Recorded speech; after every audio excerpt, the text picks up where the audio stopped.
Let's start.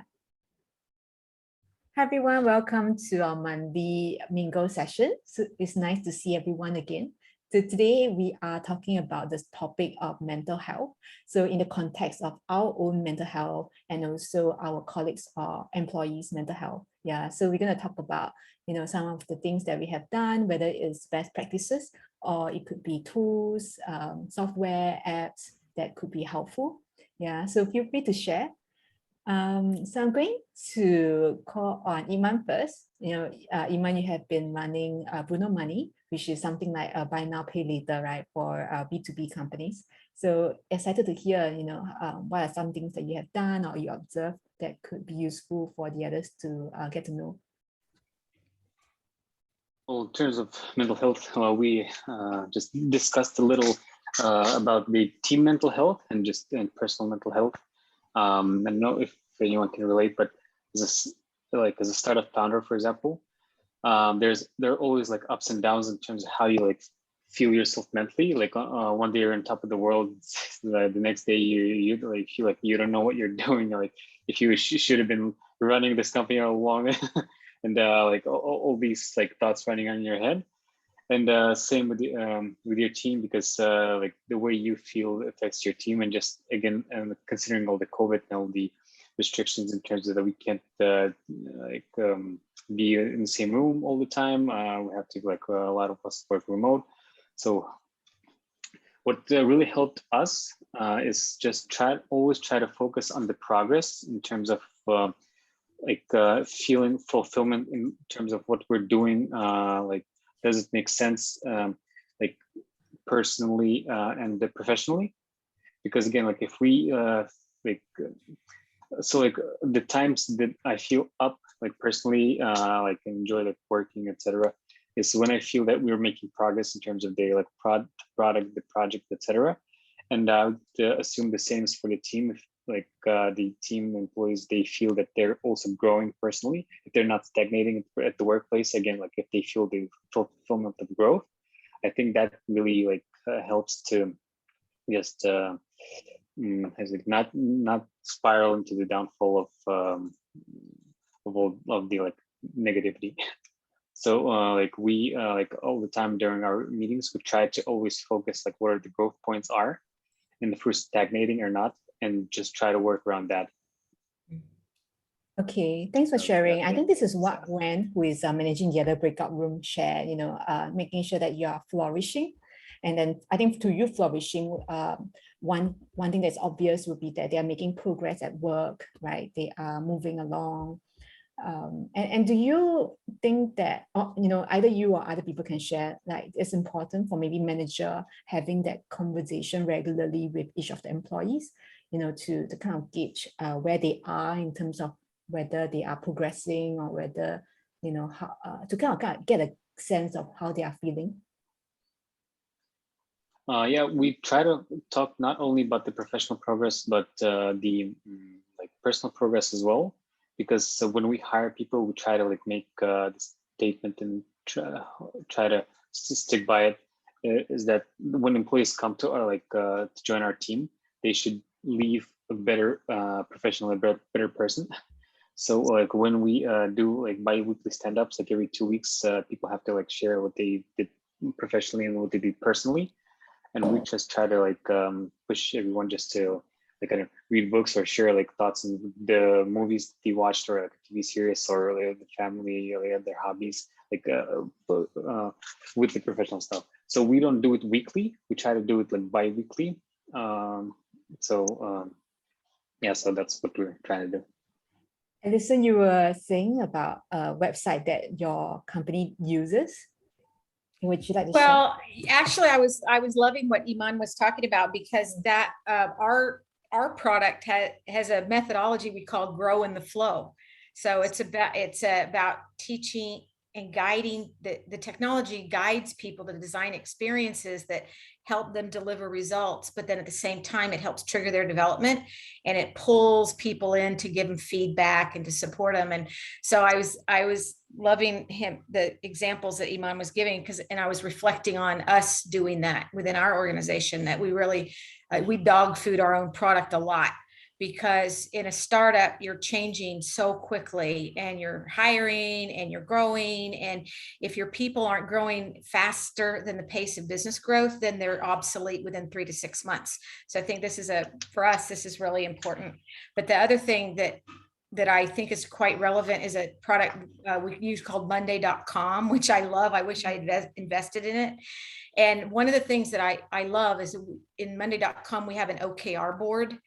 And the thing that's really nice is it allows you to actually rank order things. And I find that it's easy to say, oh, everything is an important priority, right? But if you have to actually rank order things, it really forces you to say, is this more important than that? And I think that as a leader, that's really important, because you want to, on one hand, you want to push people and you want to get them to deliver. And on the other hand, you don't want to overwhelm them. And so I think it's really important to be very clear, well, what's relatively more important and what can we defer to next month? Yeah. Got it. Thank you. Ed, you want to share something? I think, yeah, I mean, especially what Alison just said resonates a lot with me. I think I know how I manage my own sort of mental health is to do with prioritization, right? It's very easy, particularly when everything's remote, to get very overwhelmed. You're like, I've got 60 things to do at all times, and that list only grows and it does not get any smaller. And I think where I've had the most help is where leaders in the organization step in and say, why are you focusing on that? Scrap that, scrap that, scrap that. These are 3 priorities. Let's go get them. And then sort of going back to what you're saying, Iman, like that's when you get that feeling of growth and like you're actually doing something and achieving something, because suddenly your to-do list is getting smaller, not longer. And you're actually ticking off those things. I think that's the thing that I find the most useful, frankly. And sort of that comes to an extent top down within an organization, making sure you're very clear on the goals you're setting, but also bottom up in terms of the culture that you set. And it's a culture where you don't sweat the small things. You make sure that you're focused on what actually matters and what drives outcomes. And I think that helps a lot across the organization and for new employees as well, as we were discussing before. Yeah, thanks for that. I think this is what we have discussed is really interesting, really helpful. I think prioritization is so important. And I think personally, I went through that. After I organized Makan for Hope Festival, I was totally burnt out. And I think it's a good problem to have, but people were coming to me and asking me to help them with certain projects and all that. And then I realized that I just can't say yes and then not do anything after that. You know, I can't be not walking the talk, and I feel stressed, that I have to, since I say yes, I have to, make sure that happens. So after a while, I actually just started saying no to everybody. like the default answer is always no, and then just I think people kind of understand, where the journey that I was going through, and then slowly just kind of digging myself back to the surface again. Yeah, so prioritization is so important, saying no and really doing things that truly matter, that move the needle.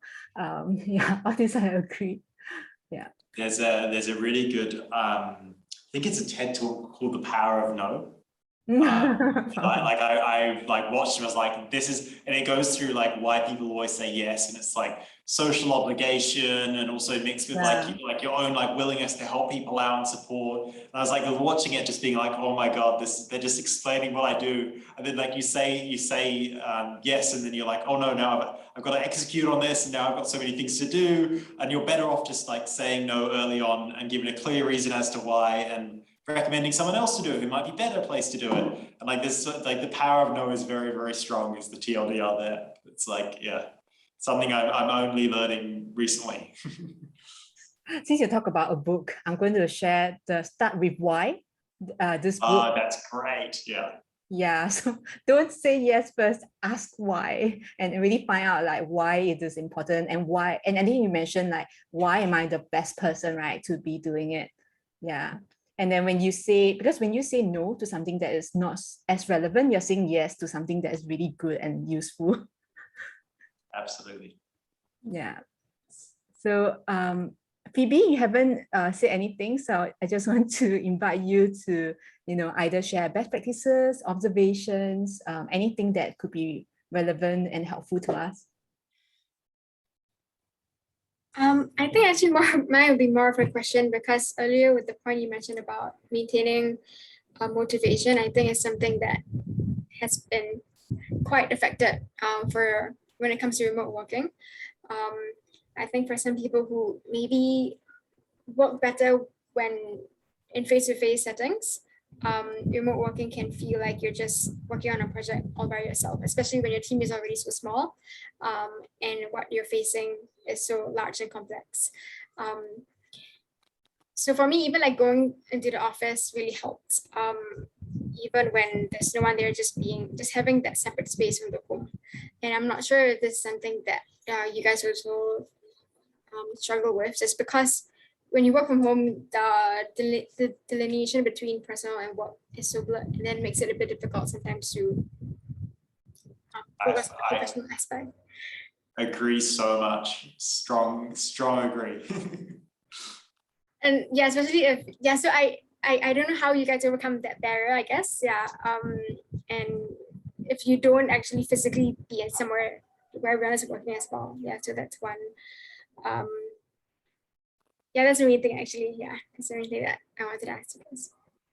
The minor thing I've done there, which has not helped that much, but has been better than nothing, is like taking a walk around the block at the start and the end of the day to like mentally, because like I really enjoy commuting. It sounds really weird, but like that 20 minutes to an hour, however long it is, of like switch on, switch off from work is so important, I think. So I've been trying to like do a commute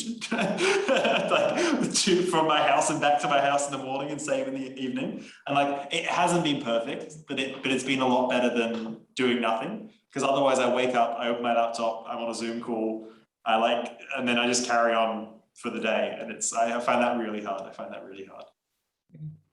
Yeah, like for me, I think one thing I moved into this new apartment about a year ago, and I'm very happy to say that not once have I taken my laptop into my bedroom. And just mentally that makes a difference, because then, it just I only associate that space with as a space to relax. And then, there are a couple of the spaces that I use in the house to work. And then, just like for me personally, purely in the context of mental health,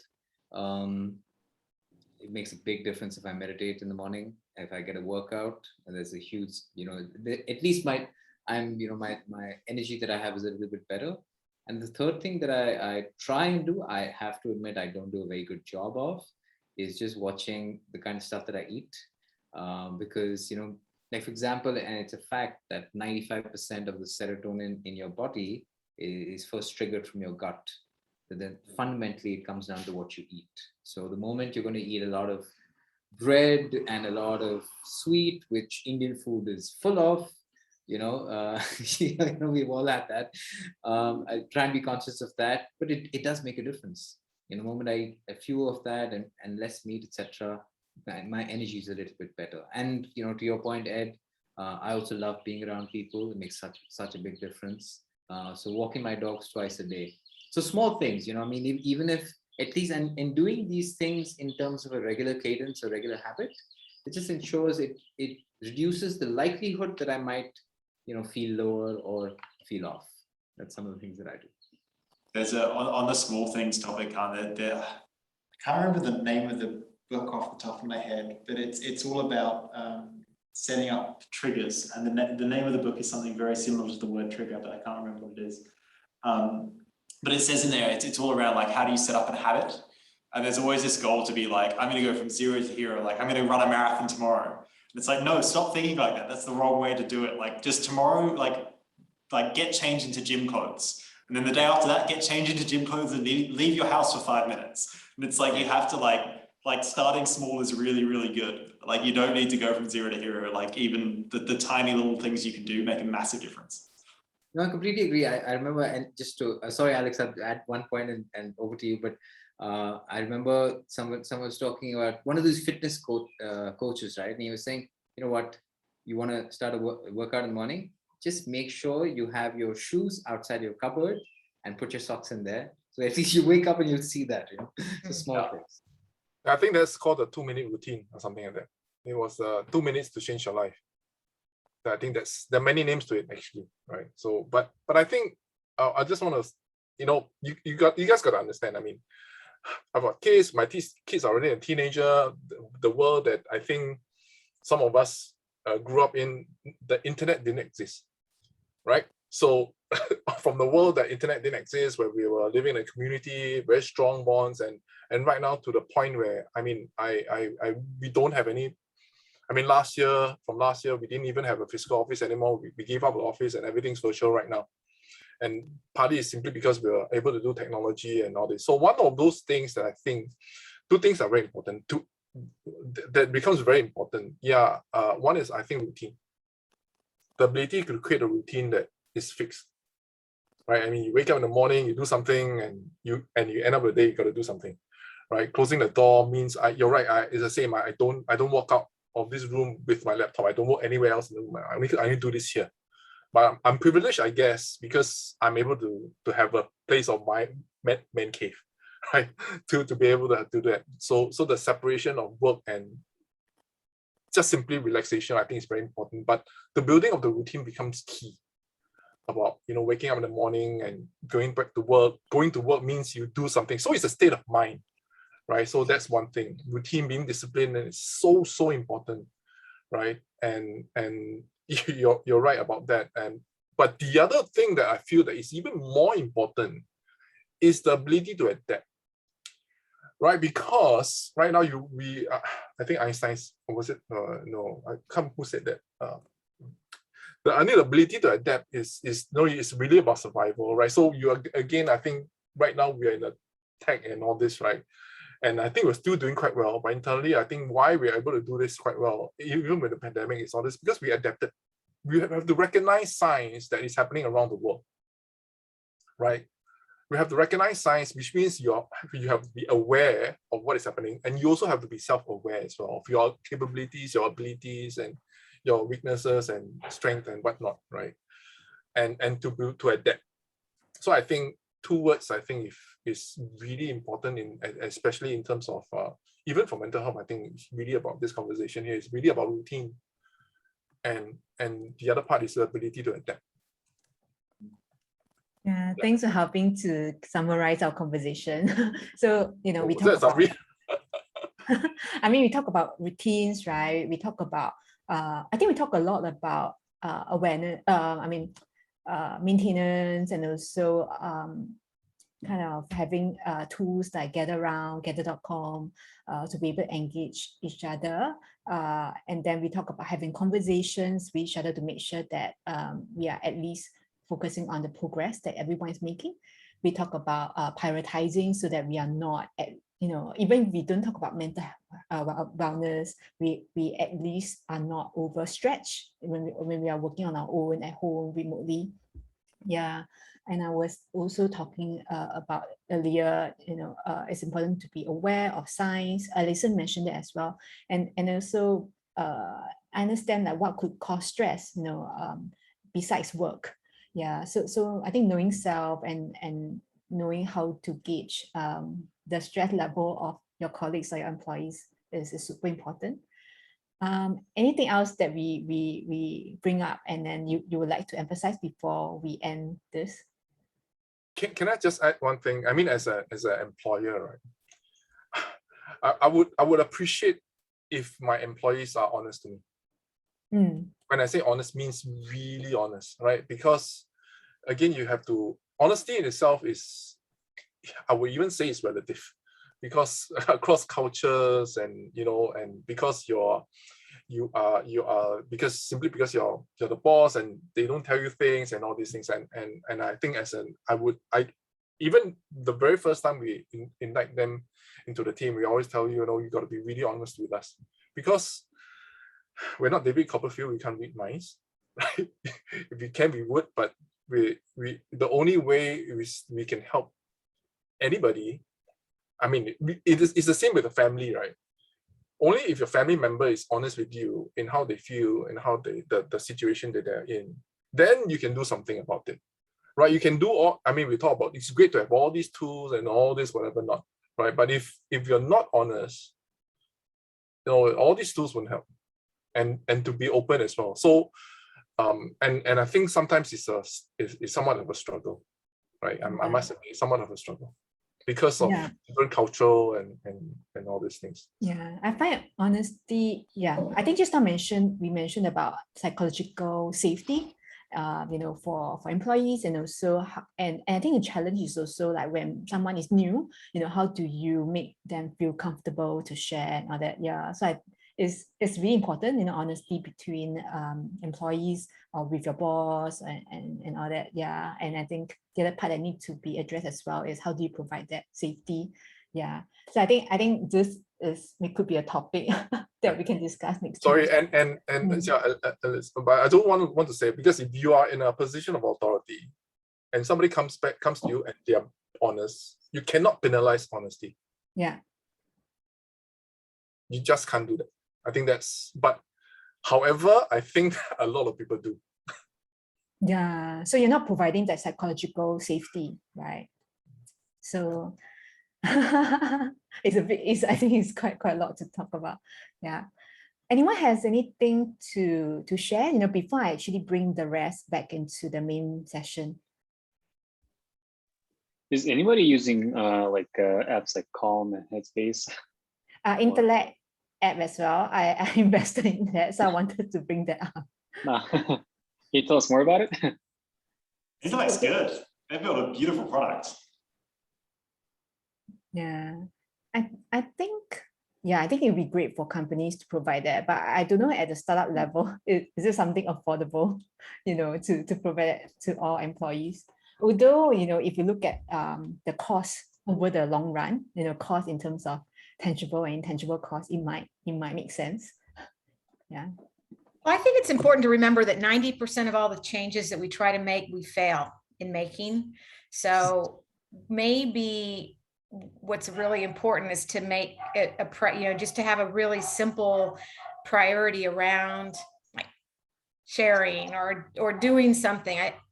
I think right now I see so much conversation about like mental health and well-being. And I think that the same organizations that are trying to improve it for employees are also making it worse, because they're not helping people. They're not making sure people have the capabilities they need. They're not prioritizing. So my view is that if we want to have impact on mental health and well-being, we should try to see what we could stop doing and stop driving. And we should try to simplify and help people.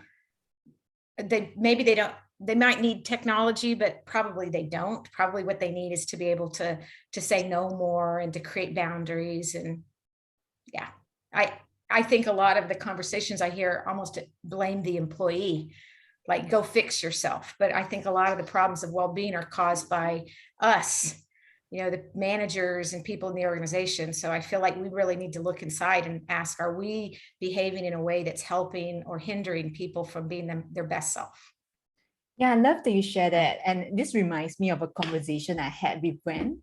So we were talking about how, maintaining mental health starts with the leader, because I think firstly, you have to make sure that you are well, as a leader. And then secondly, also making sure that you take care of your employees, showing that you really care, not just having like bringing the apps in, but truly having conversation, knowing what makes them tick and where they are in terms of mental health on a regular basis. Yeah, so I really like what you share. So everyone, welcome back to the main session. When, how was it in your session? You should ask the guys. I'll have a bias. I was a facilitator. Andrew, you're smiling. You can say, how was it? I think it was awesome. Really, really, I think I learned quite a fair bit of things from Wen as well, and the rest. In fact, I have signed up from her FlourishDx for the team as well for mental wellness. So I think that's something really, really good for today. Okay. Yeah, so thanks everyone. Today is Friday. I know that not all of us are going out, but I also don't want to stretch this session too long. As usual, it's such a nice thing to be able to gather once a month and get to talk about topics like that. And I think this is also part of maintaining our mental health, to be able to share and really support each other. Yeah. So thank you everyone. Yeah, enjoy your weekend. Thank you, Elise. you. Thank Thank you for you. helping our mental well-being. Thanks, Thank guys. you, Guys. Bye. Happy Diwali weekend. Yeah. Thank you guys. Thank you everyone. Bye-bye.